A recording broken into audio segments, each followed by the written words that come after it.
O Senhor esteja convosco. Ele está no meio de nós. Proclamação do Evangelho de Jesus Cristo segundo João. Glória a vós, Senhor.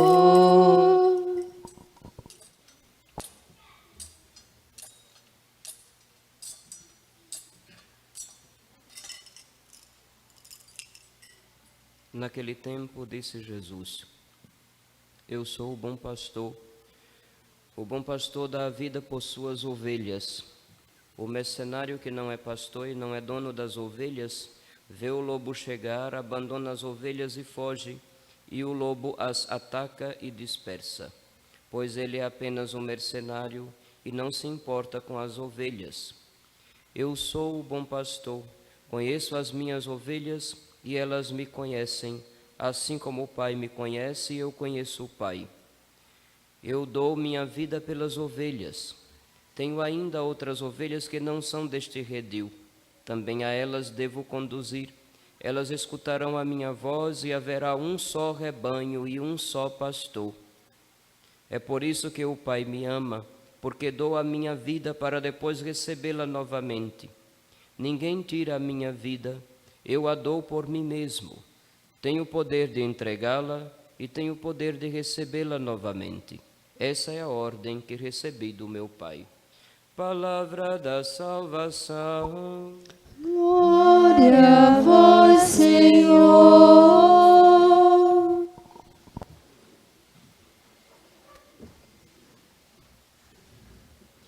Filhos, desde o segundo domingo de Páscoa, Nosso Senhor nos apresenta aqueles sinais escolhidos por Ele, através dos quais Ele deseja se encontrar conosco, ser reconhecido. Podemos e devemos experimentar essa presença de Nosso Senhor. No segundo domingo da Páscoa era o próprio dia e hora que Ele tinha marcado para encontro conosco. O domingo é um dos sinais do ressuscitado. No outro domingo, no terceiro domingo, domingo passado, era o sinal do pão, o reconheceram ao partir o pão. Ao longo desta semana, certamente vocês que acompanham a liturgia de cada dia, acompanharam a leitura do capítulo 6 do Evangelho de São João, o discurso do pão da vida, onde por diversas vezes Jesus vai dizer: eu sou o pão que desceu do céu, eu sou o pão da vida, minha carne é comida, meu sangue é bebida, quem quiser ter a vida tem que se alimentar de mim. Então, durante toda a terceira semana de Páscoa, isso se ecoou aos nossos ouvidos. Então, o sinal da Eucaristia. Cada missa é um momento que Jesus marcou para estar conosco. Cada comunhão é um encontro de fato com nosso Senhor. Eu sei que muitas vezes as pessoas têm a tendência de fazer a avaliação se houve ou não um encontro com Jesus de acordo com aquilo que sentiu.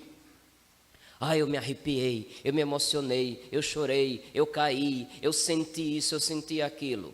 Bom, o encontro com nosso Senhor, meus filhos, não depende do seu sentimento, não. Depende dele e só.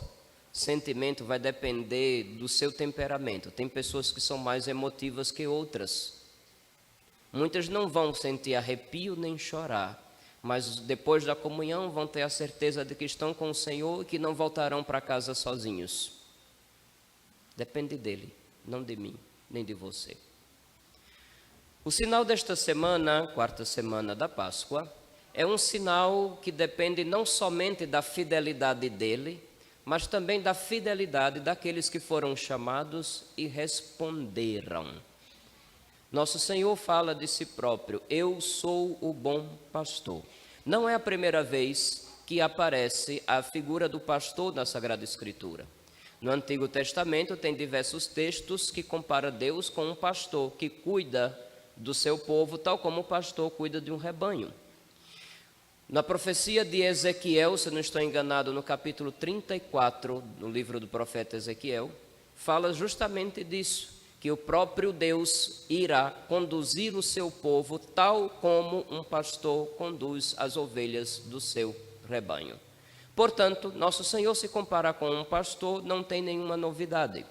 A novidade é quando ele acrescenta: eu sou o bom pastor dá a vida pelas suas ovelhas. E depois e repete, não diz apenas uma vez. Eu sou o bom pastor. O bom pastor dá vida por suas ovelhas. João capítulo 10, versículo 11. Depois, ele vai repetir de novo no versículo 15. Conheço minhas ovelhas, elas me conhecem, assim como o Pai me conhece e eu conheço o Pai. Eu dou minha vida pelas ovelhas. Meus filhos, para nós que já vivemos todo o tempo de Quaresma, que já acompanhamos nosso Senhor na via sacra, na sua paixão, na sua morte de cruz, e hoje comemoramos o tempo de sua ressurreição, fica mais claro ainda para que nós cristãos que cremos no Senhor, que Ele é esse que realmente dá a vida, literalmente, não é apenas no sentido de se dedicar ou se desdobrar em atenção, é literalmente dar a vida, morre e nos abre a possibilidade de um acesso àquela vida divina que só Ele tem e deseja nos dar. Eu sou o bom pastor. Então, nosso Senhor, com estas palavras apresentadas hoje, e terão algum eco também ao longo desta quarta semana, nosso Senhor deseja ser experimentado, presente, vivo e agindo no meio do seu povo, através daqueles que Ele chamou e ordenou, para que no meio do povo anunciasse o Evangelho, apacentasse o rebanho e celebrasse o culto.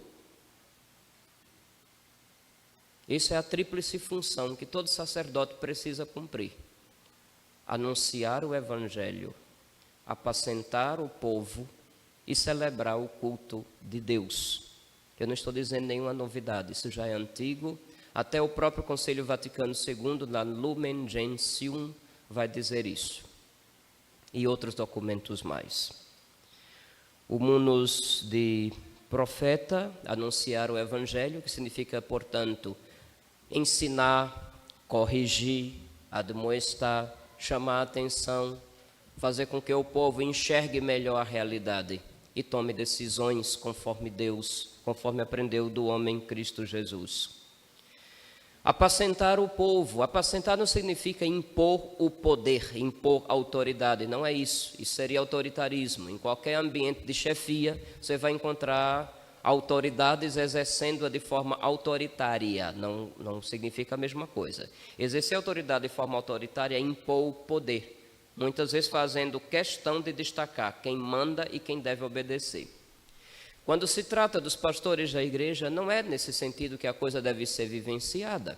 Apacentar o povo significa fazer com que o povo, guiado, bem guiado, não perca o caminho que é Jesus. Então, o sacerdote, aquele que foi chamado por Deus a apacentar o seu povo, deve ser o primeiro a seguir Jesus e, portanto, deve ser para o resto do rebanho o primeiro exemplo de como se segue o Senhor. O governar o povo de Deus tem a ver com isso.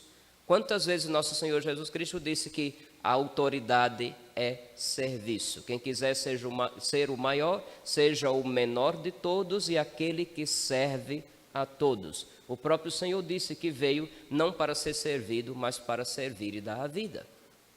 Ou já esqueceram disso?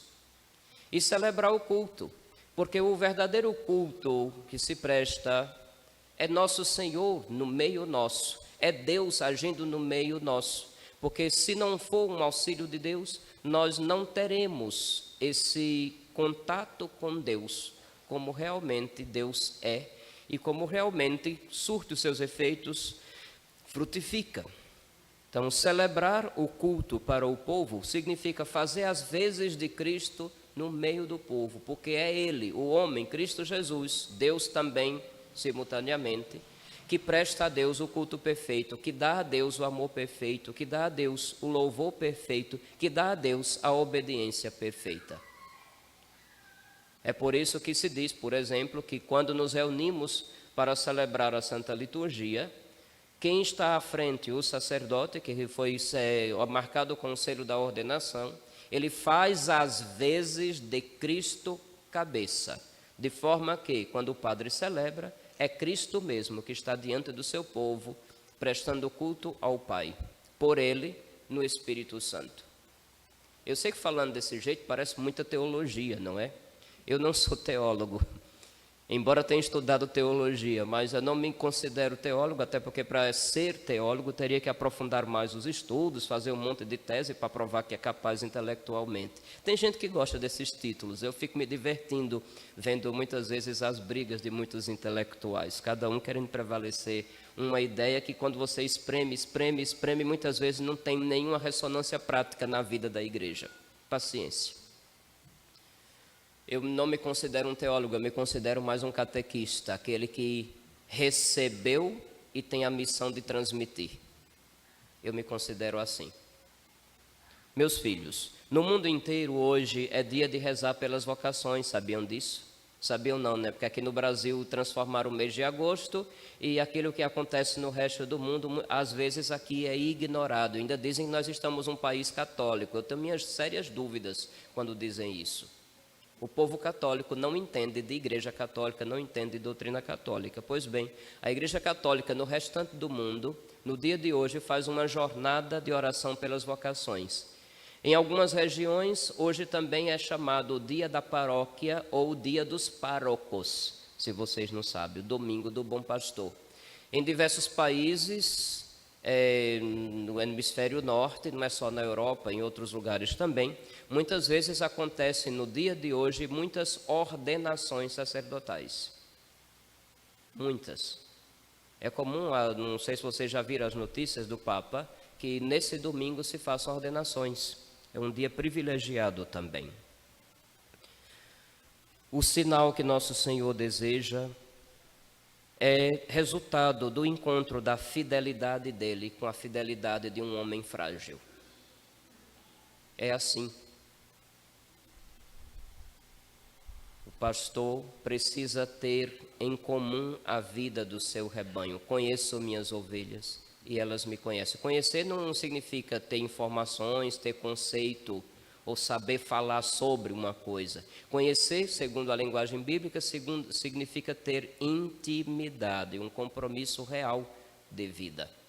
Conheço minhas ovelhas e elas me conhecem. E diz aqui, o mercenário que não é pastor e não é dono das ovelhas, vê o lobo chegar, abandona as ovelhas e foge, pois ele é apenas um mercenário. Eu sei que a palavra mercenário hoje é dita na nossa língua portuguesa apenas em sentido negativo, mas no passado o mercenário era qualquer coisa, qualquer pessoa que colocava à disposição de quem pagasse a sua força de trabalho. Traduzindo, naquele tempo o mercenário é quem fazia bico. E quem faz bico não tem vínculo empregatício. Está ali naquele dia, faz alguma coisa e recebe por ter ficado ali. No tempo de Jesus era comum que os rebanhos, as pessoas que criavam ovelhas, tinham rebanhos onde tinha um lugar comum, onde levavam as ovelhas para pastar. Os rebanhos se misturavam. No final do dia se recolhia num redil. Redil era uma espécie de curral com a cerca um pouco mais baixa, porque a ovelha não é de estar pulando, né? Portanto, aquele negócio que você vê nos desenhos animados, vamos contar carneirinhos. Aí o fulano fica imaginando os carneirinhos pulando uma cerca. Isso não acontece. Ovelha não é um bicho de estar pulando cerca. Então, a cerca do redil normalmente era pequena e ali passavam a noite os diversos rebanhos misturados. Ou um dos pastores tomava conta da porta, ou então contratavam alguém que ficasse apenas vigiando, para que não chegasse um animal feroz ou um ladrão. No outro dia, ainda de madrugada, junto do nascer do sol, cada pastor vinha, dava o seu grito e o seu rebanho vinha. E isso é verdade, sabia?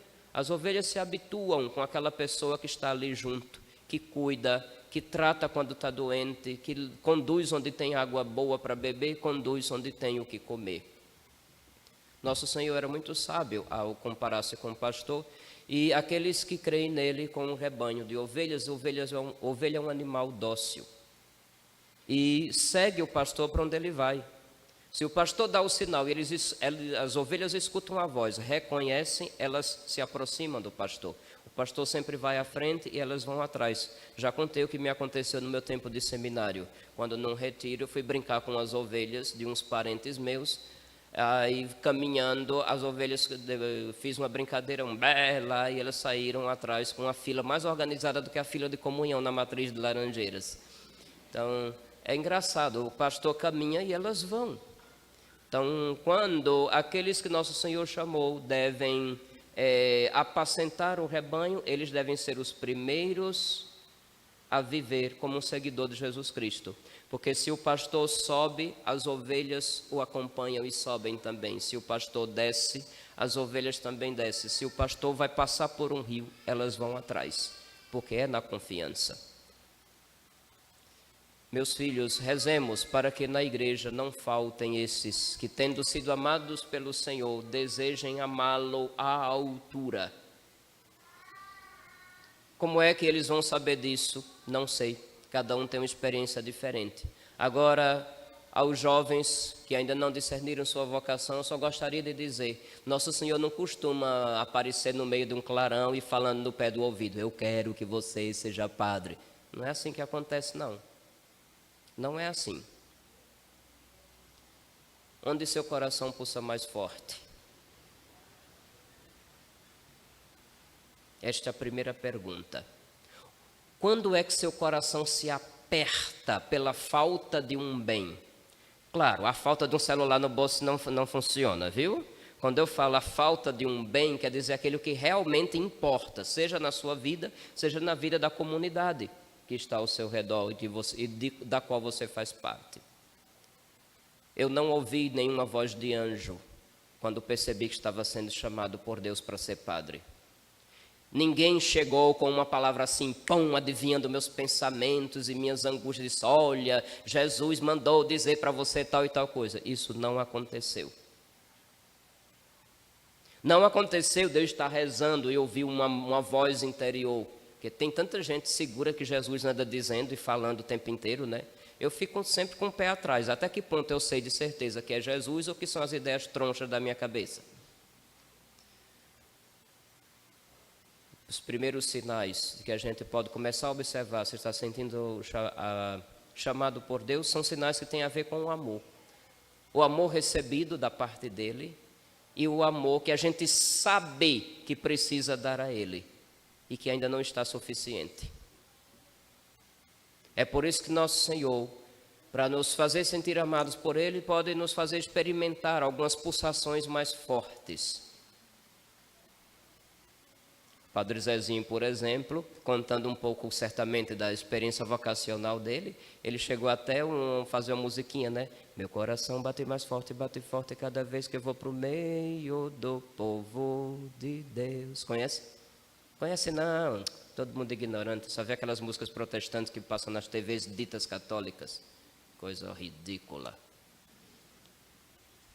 Ele sentiu o coração bater forte quando estava no meio do povo, percebendo as necessidades do povo. Comigo não foi muito diferente. Já falei para vocês, dos 4 aos 15 anos de idade, eu morei num lugar que não tinha padre. E o fato de passar domingos e mais domingos sem uma missa, estava um aperto, me incomodava. Eu não me sentia bem com aquela situação. Eu não me sentia bem chegar na Páscoa e não ter uma missa. Eu não me sentia bem chegar no Corpus Christi e nem poder estar diante do Santíssimo Sacramento, de uma adoração, porque não tinha. Eu não me sentia bem quando chegava no Natal e a gente não tinha a missa do Natal. Tinha que se contentar com um terço rezado em família diante do presépio, que era a única decoração de Natal que tinha lá na minha casa. O coração apertava quando a gente sabia que em outros lugares tinha catequese paroquial e eu vivi num lugar que não tinha nada. Se não fosse minha avó interessada em nos ensinar o catecismo dentro de casa, teria me perdido. E aquilo me incomodava, e muito. Sempre quis ser pai. É um sonho natural, né?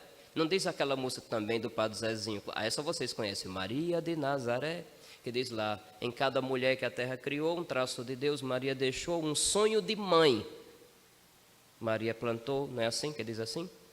Da mesma forma também, em cada homem que Deus criou, deveria haver um sonho de ser pai. Eu tive novamente isso. Mas com esses outros apertos, e vendo tanta gente vivendo completamente alheio à fé, a Deus, ao Evangelho, à religião, aquilo me incomodou, e muito. Foi quando aos poucos eu fui entendendo que eu poderia ser pai, mas de uma forma diferente. Deus me chamava a alargar o meu conceito de paternidade. Talvez seja por isso que a casa paroquial sempre, já vou fazer 25 anos de padre, mas a casa paroquial onde eu costumo morar não parece a casa da autoridade intransponível que ninguém tem acesso. Eu prefiro viver um clima de família, por isso que minha mesa é cheia, graças a Deus. Se você não foi, é porque não quis, mas a casa está sempre aberta. Quem já foi sabe o que eu estou dizendo. Bom, mas apenas para partilhar um pouco como é que Nosso Senhor costuma chamar. Não esperem sinais extraordinários, não esperem um sinal inequívoco, onde você tem certeza absoluta que é aquilo mesmo que você tem que ser. Não é assim. Não é assim. É bom quando a gente tem no meio da comunidade alguém que, tendo respondido ao chamado de Deus, procura se espelhar no exemplo de Jesus e ser alguém que anuncia o Evangelho, ensina o povo, exorta o povo, corrige o povo. Ter alguém que guia, governa, não como quem está impondo poder e autoridade, mas quando a única autoridade que tem é o exemplo de um evangelho vivido, mesmo que não seja da forma mais perfeita, mas vivido com seriedade, procurando sempre ser o primeiro a dar os passos para que o rebanho, na convivência, aprenda a ser um seguidor de Jesus. E alguém que celebra o culto, não porque inventa da sua cabeça as suas palavras e suas orações, mas em fidelidade ao que o Espírito Santo disse como a igreja fazer, obedece e transmite ao povo aquilo que deve ser transmitido, em obediência ao que a igreja mandou fazer, do jeito que a igreja mandou fazer. Eu não tenho autoridade, eu não tenho o direito de começar a inventar uma liturgia conforme a minha cabeça. Eu tenho que obedecer o que a igreja mandou, porque através da igreja o Espírito Santo continua iluminando os povos, continua nos guiando para o céu. Rezemos pelas vocações, rezemos pelas crianças, pelos jovens, que ainda tem muito pela frente, para que também se abram a esse encontro com o Senhor, que deseja vir estar conosco a cada domingo, em cada Eucaristia, em cada comunhão, e que deseja que a gente experimente essa proximidade viva, humana, através dos seus sacerdotes. Rezem por mim, agradeço. Rezem pelo Padre Kleberton, agradeço. Rezem por todos os padres que já passaram pela vida de vocês, até aqueles que eram um pé no saco, que eram uma pedra no sapato, que eram chatos e que eram porre. Até mesmo eles. Reze por eles. O padre que lhe batizou, você sabe o nome pelo menos? Já teve a curiosidade de saber? O padre que atendeu sua primeira confissão e tantas outras mais? O padre que fez o seu casamento? Você lembra dele ou já esqueceu? Aquele que naquele momento que todo mundo dizia para você ir por um caminho que você iria se ferrar se fosse pelos amigos da onça, de repente ele teve uma palavra simples, pequena, mas que foi uma luz de Deus para a sua vida. Quantos já não passaram por sua vida e aconteceu isso? Rezemos pelas vocações. Senhor, precisamos de pastores que sejam no meio nosso, como tu, de dedicação, de dar a vida. Não mercenários, que mercenário só está pensando no seu salário, só está pensando no seu bem. Um pastor, quer dizer, um pastor que se comporta mais como mercenário, não estaria muito preocupado em dizer a verdade ao povo, não estaria preocupado em corrigir o povo, deixaria o povo nos seus erros e concordaria com todas as maluquices que o povo tem na cabeça. Alguém que é mercenário vai querer fazer jogo de cintura para estar bem, muito bem com o mundo e não incomodar quem anda pecando. Não é assim que um verdadeiro pastor deve agir. Jesus incomodou quem estava pecando pelo simples fato dele existir, dele ser quem ele era.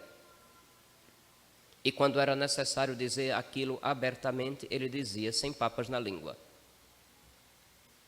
Rezemos para que não faltem na igreja pastores conforme o coração de nosso Senhor Jesus Cristo. Bem, penso que deve ser a única prece que deve de fato tomar conta. Eu sei que cada um traz as suas intenções, traz as suas ações de graças, as suas súplicas e os seus sufrágios. Mas no dia de hoje, eu peço que acrescente de uma maneira insistente ao Senhor, que não deixe faltar na sua igreja pastores conforme o seu divino coração. Rezem pelas vocações. Eu não sou eterno, Padre Cleberton não é eterno neste mundo. Um dia nós passaremos. E aos poucos o corpo, cada vez mais se tornando limitado, vai dando sinais de que depois que eu passar, alguém terá que vir.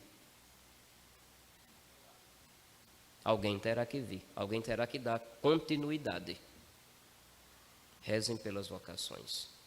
Que a prece da igreja no mundo inteiro, no dia de hoje, seja ouvida nas maiores intimidades de Deus.